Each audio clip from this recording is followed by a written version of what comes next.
Hi everyone, Jake here. Welcome back to another Sorare video on the channel. It's been a little while. I've had my birthday, I've had some time off, but we're back to continue the series that we started last month where we review my Sorare purchases, my Sorare lineups, my Sorare sales for the month to keep you guys updated on what we're doing here with my Sorare team. I doubt this will be the longest episode ever, but I have got a few things that I want to cover, potentially a changing of plans when it comes to how I'm setting up my Sorare team. Obviously, with the European seasons ending soon, maybe it's a good time to implement that. But before we get into it all, I'd like to ask you guys if you could do me a huge favour and smash that like button. It would really help to let me know you want me to continue this series, and subscribe to the channel if you haven't already as we push for 1k subs. Let me know down below what you're doing on Sorare and if there's any Sorare tutorials that you'd like to see. And final thing, if you haven't yet signed up to Sorare and you feel like you're going to sometime soon, even if it's just to play the free draft modes, then use my link that you can find in the description. When you use that and you start playing Sorare,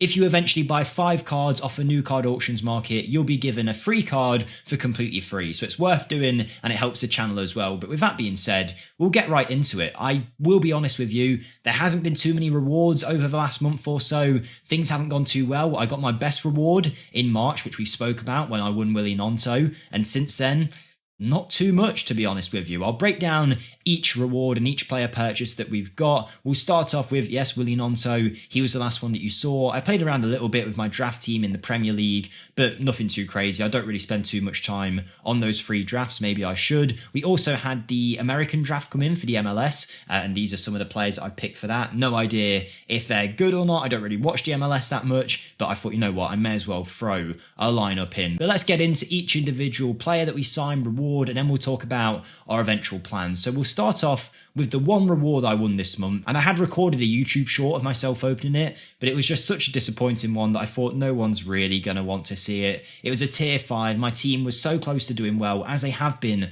over so many recent weeks, but as it tends to be towards the end of the season, players move and whatnot, and there's rotation and Champions League football, European football midweek, players get mixed in and out of the side, and I've had a few DMPs that have really hurt my team. But the one reward we got was this man, Duhan Aksu. I don't watch Turkish football. I've got no idea whether he's any good, but I believe he's a left-footed player for a team that's maybe mid-table or even relegation, possibly in their division. They don't seem to win too often. I don't follow Turkish football very closely, so if anyone knows much about him, do let me know. But basically, the reward was a pretty rubbish one. He doesn't do much, and when I checked after I got him, I think he was actually worth 50p. Maybe it's gone up since then, but I very much doubt it. So he's here. But like I said, we've been getting very close to winning rewards and just missing out. And one of the reasons for that was my Wolfsburg stack, where they've been doing okay, not amazing, so even if you do get a reward, it's only going to be a tier 5, tier 4. But they have been winning the odd match. Castile's in goal, fine. Redele Baku has been in and out of the team, I believe, due to suspension. Maxime Lacroix has came back into the team and doing well. But recently, last month, I bought Jonas Wind because he was now the starting striker at Wolfsburg.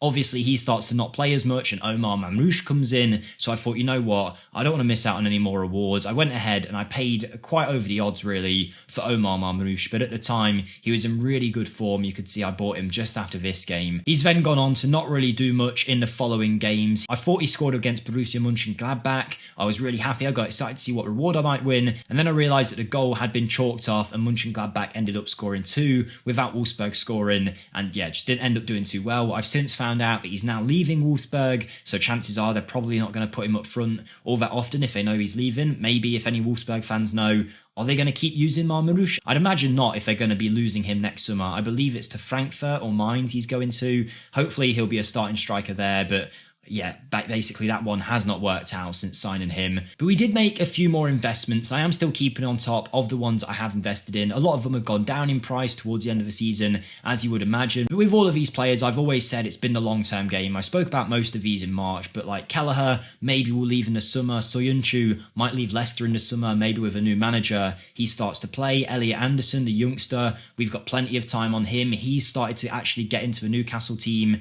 every now and then. He's now selling for pretty much the same price I bought him for, but you can see he is starting to get game time. Once he maybe gets a few starts under his belt, he could be worth a little bit more. Like I've mentioned with these guys, I'm just waiting really for them to break out. A lot of them are youngsters. A lot of them are people who have different contract situations that are changing at the end of the season. Take Edouard Mendy, who's injured right now but could potentially leave Chelsea. It's all the long game with them, and I've done exactly that with 3 more players. Obviously, with the Premier League coming, I'm now able to get players from my favourite club, which is Chelsea, and I went for 3 players that I thought would be good investments. The first one was David Datro Fofana, who we'll talk about now. Obviously, at Chelsea, not really playing all that much, but he is an under-23 forward, and he will be for quite a while. I paid £8.82 for him. He's currently selling at roughly around that value still, but obviously I'm not too bothered about that right now. What I'm waiting for is for him to start getting some game time in the first team at Chelsea. Now, I don't think that's going to happen for quite a while, despite the fact that Chelsea are crying out for a striker.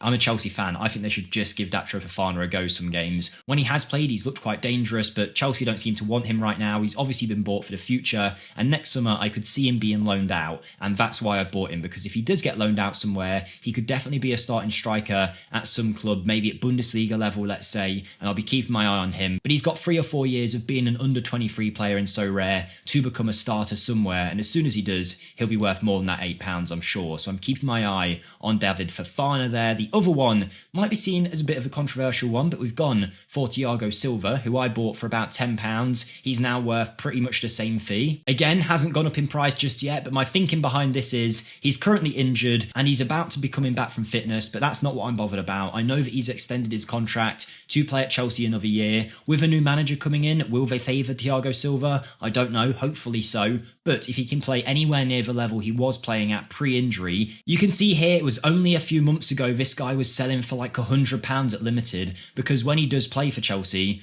it's just guaranteed greens pretty much every week, even when Chelsea aren't doing that well. I mean, they draw 1-1 to Nottingham Forest. He still gets 60 points because of his all-round play. And I'm sure as soon as he comes back into that Chelsea team, he can be hitting them kind of scores. Hopefully, his price will go through the roof again. And I just feel like he's such a cheap investment at this price. I could see why people might avoid him because he's quite old and maybe he's going to retire at the end of next season. Even if he does, I still feel like next year he's got a great chance to be worth at least more than this £10. I doubt he gets back to that £100 level. But even if it's 40, 50 quid, I think it's a good investment, and at the very least, he can help our side. The other one is Benoit Badia, who's under 23 for a few years. I bought him at 13 quid a couple of weeks ago. He's now selling at about £8. My theory was Graham Potter was using him quite a lot in the league. He then got injured. A few players came in, but I figured when he come back from injury, he'd get his chance. Now I'm not so sure with a new manager coming in. They might really favour him. They might not. Either way, I feel like he's good enough to play some kind of role at Chelsea. Realistically, if it's not a first team player regularly, he's not going to be worth more than the investment that I paid for him. But I could see him eventually getting back into that first team, particularly if the manager Chelsea goes for uses a back three. He can be great on that left-hand side. But right now, he doesn't seem to be in favour. I think he could be down the line. The other worry is Levi Colville, who's doing great on loan at Brighton and might come back to Chelsea and take up that left centre-back spot. But I just think with Badia, he's got a few years at under 23. If he can be a regular starter, he does score really well. Over the last 15 games, he's got an average score of 57. When called upon, he can be a great player, potentially has a future in the French national team as well. It's definitely going to be a long play with him,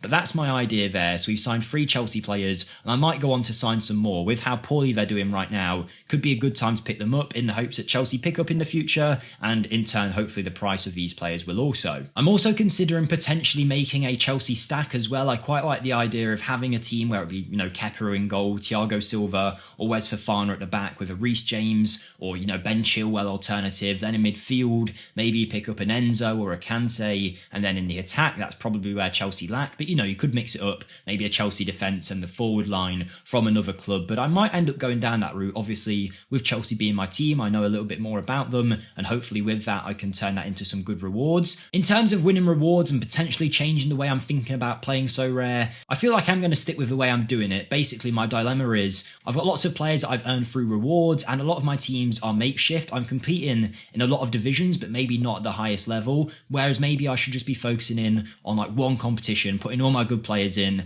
and kind of fobbing off all the others and putting in makeshift teams. Instead, I'm doing a mix of the two, so I'm competing in every division with a decent side, but I've got no amazing side in any division. And it leads me to getting stuff like this, where Akumu does great, Descend does great, but then everyone else maybe not so well. And in a few weeks ago previous, let me show you, we got really unlucky. If we go to this week here, I had this Cap 240 team, which just scraped a tier 5, and we got Duhan Aksu that we mentioned earlier. But I had one player in there, a forward, because I didn't really have another option up front. I ended up throwing in Goinger here, who I expected to get 20 or 30 points, but he doesn't play at all, and that changes it from being a tier 3 card or something like that to a tier 5. The same with my under 23s, they've done really well, but then Pavlidis starts not doing so great, even though he's been one of our better players. You can see it's great returns from 3 of the players, and to get 332 points and not get a reward was really unfortunate, but you can see we're in so many competitions, but in none of them are we really amazing. Whereas if I'd actually taken, say,